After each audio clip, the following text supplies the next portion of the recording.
à Monsieur Jean Lassalle. Monsieur le Président, mes chers collègues, ma question s'adresse à Monsieur le Premier ministre. Monsieur le Premier ministre, le message que le peuple nous a adressé l'an dernier à 4 reprises est terrifiant. Il n'a plus confiance. Quelques semaines après, nous nous accommodons déjà du terrible avertissement. Dans ce contexte, malgré l'engagement sans cesse renouvelé de transparence, la poursuite des négociations du mystérieux traité de libre-échange transatlantique dit TAFTA m'interpelle.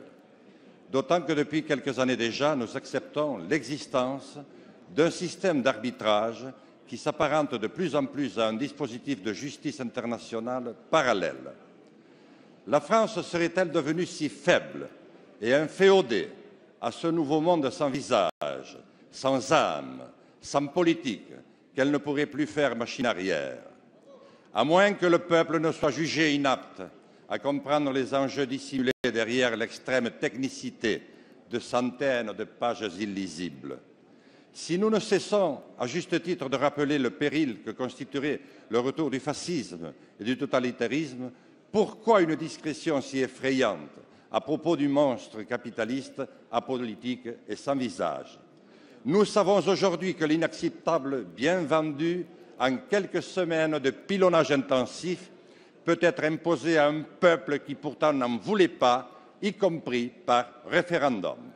Monsieur le Premier ministre, puisqu'il convient de rassurer notre peuple, pouvez-vous nous indiquer quelle est la position de la France à propos de la préparation de ce traité et de la suite qu'elle compte lui donner? Je vous remercie. Merci. La parole est à Monsieur Matthias Fekl, secrétaire d'État chargé du commerce extérieur, de la promotion du tourisme et des Français de l'étranger. Merci, monsieur le Président. Mesdames et Messieurs les députés, Monsieur le député Jean Lassalle, vous interrogez le gouvernement sur un sujet essentiel. J'ai déjà eu l'occasion à plusieurs reprises de m'exprimer, notamment devant les commissions compétentes de votre Assemblée, sur ce sujet. Il pose de nombreuses questions de transparence. Nous y travaillons. Nous avons obtenu avec d'autres, à la fin 2014, la transparence sur le mandat de négociation et nous construisons à partir de là un agenda de la transparence. Je reçois régulièrement au Quai d'Orsay des parlementaires de tous les groupes, la société civile pour leur rendre des comptes et une page spécifique a été créée sur le site du Quai d'Orsay. Concernant l'arbitrage, vous avez parfaitement raison. Il est inacceptable que des juridictions d'exception soient saisies par des grandes firmes multinationales sur des enjeux majeurs de politique énergétique, de politique alimentaire, tout simplement de choix démocratiques.